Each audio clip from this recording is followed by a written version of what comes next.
Berries too.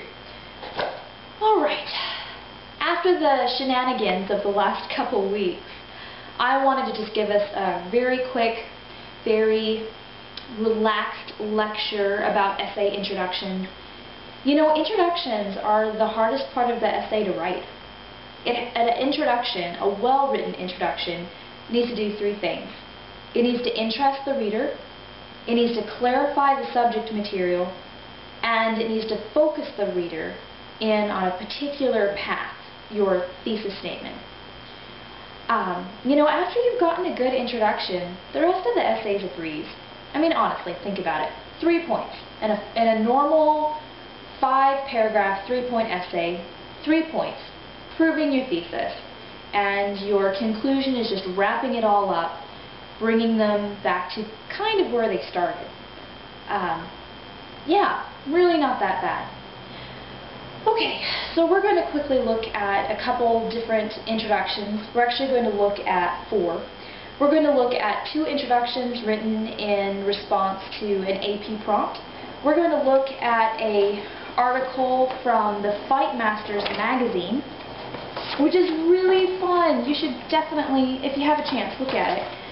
It's the Fight Master is the journal of the Society of American Fight Directors. So it's for fight choreographers and directors working in theater.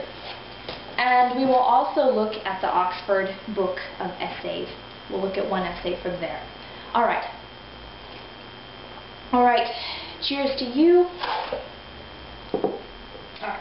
So the most important thing that your introduction needs to establish, more than to interest, clarify, and focus the reader.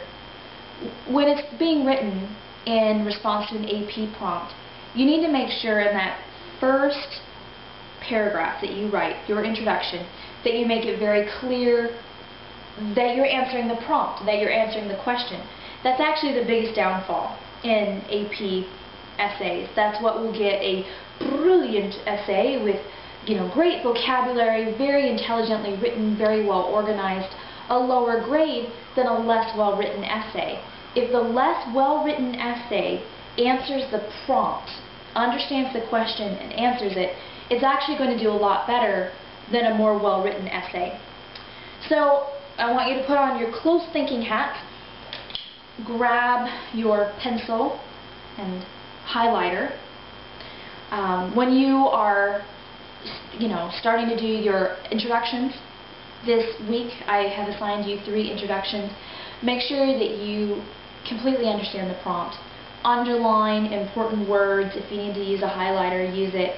Make sure that you understand the question. Just be using your close reading mind. Alright, so here's the prompt for these 2 introductions. The following paragraphs are from the opening of Truman Capote's In Cold Blood. After carefully reading the excerpt, write a well-organized essay in which you characterize Capote's view of Holcomb, Kansas, and analyze how Capote conveys this view. Your analysis may consider such stylistic elements as diction, imagery, syntax, structure, tone, and selection of detail. Alright, so I'm going to quickly close read this and underline the important words. So after carefully reading the excerpt, write a well-organized essay in which you characterize Capote's view of Holcomb, Kansas, and analyze how Capote conveys this view. Your analysis may consider such stylistic elements as diction, imagery, syntax, structure, tone, and selection of detail. So what the essay is requiring you to do is to characterize or describe Capote's view of this place in Kansas and analyze how he conveys his opinion about this town in Kansas. And the prompt even describes some different things that you can consider. Diction, which is vocabulary, imagery, syntax, which is sentence structure, structure, overall structure, tone, and selection of detail. And these are technical elements that we will discuss later in the year. Know that we'll get there. We're not getting there today. Alright, so this is Introduction A. Truly successful authors have the ability to convey their view of a place without actually saying it, to portray a landscape in a certain light simply by describing it. In the provided excerpt taken from the opening paragraphs of In Cold Blood, Truman Capote does just this. Through his use of stylistic elements such as selection of detail, imagery, and figurative language, Capote reveals his own solemn and mysterious view of Holcomb, Kansas, while setting the stage for an imminent change. Whew! Alright, so this is kind of fun.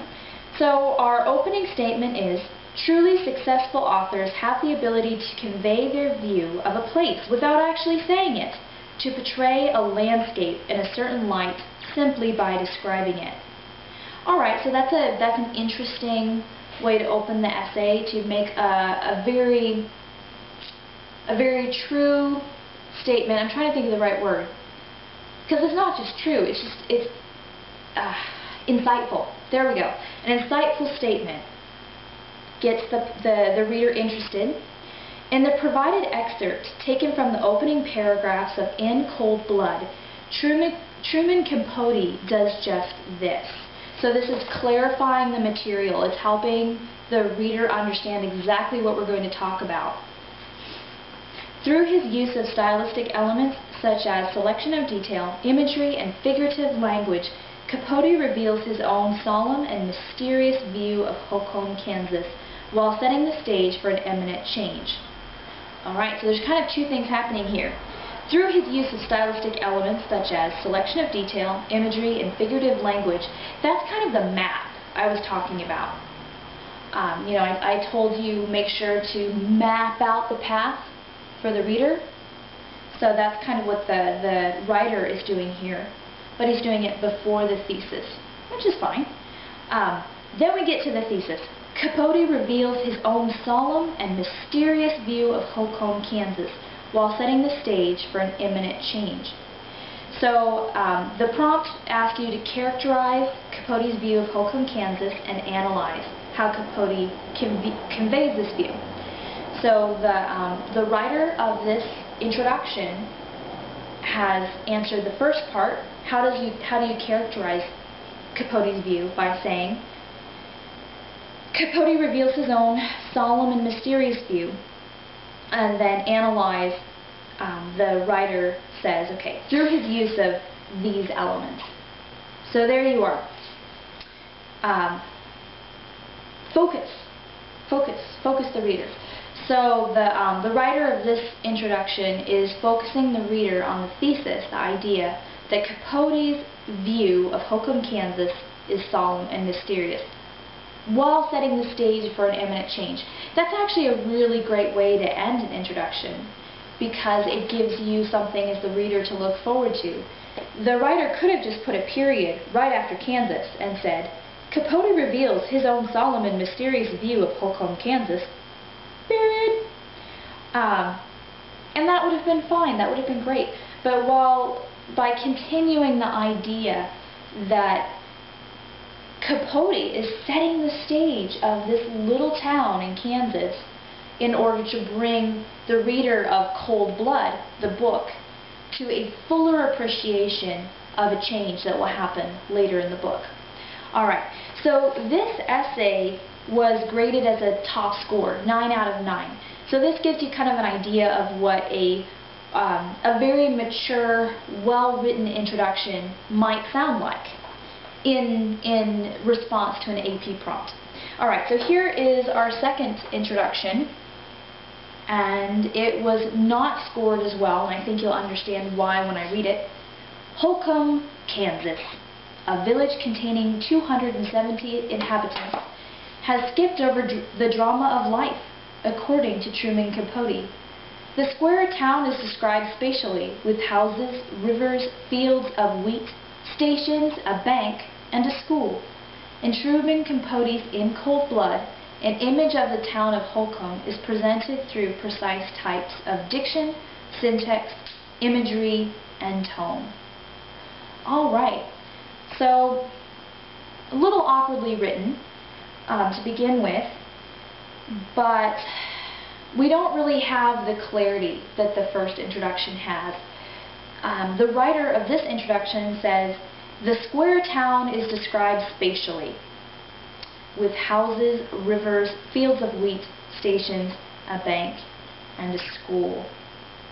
So, yeah, and actually if you look at the excerpt from the book, they are described, those buildings are described, but what the prompt is asking is how do you typify Capote's view of the town? You can look at my hometown and have a very different impression of it than I do, having lived there my whole life. So that's what the prompt is really asking. It's asking for kind of the overall view of the town, not just how it's laid out. And the writer of this introduction failed to really grasp onto that and pull that into the introduction. But the writer of the introduction does fully answer the analyzation part of the prompt. That the prompt asks, what elements does Capote use to share his view? And in this introduction we have, let's see, in Truman Capote's In Cold Blood, an image of the town of Holcomb is presented through precise types of diction, syntax, imagery, and tone. So we do have that part answered. This, I think, was graded as, I don't know, like a 7 out of 9, 6 out of 9. I would probably say it's a 6 out of 9, frankly. Okay, so now that we've looked at our two AP introductions, we're going to look at a different kind of introduction.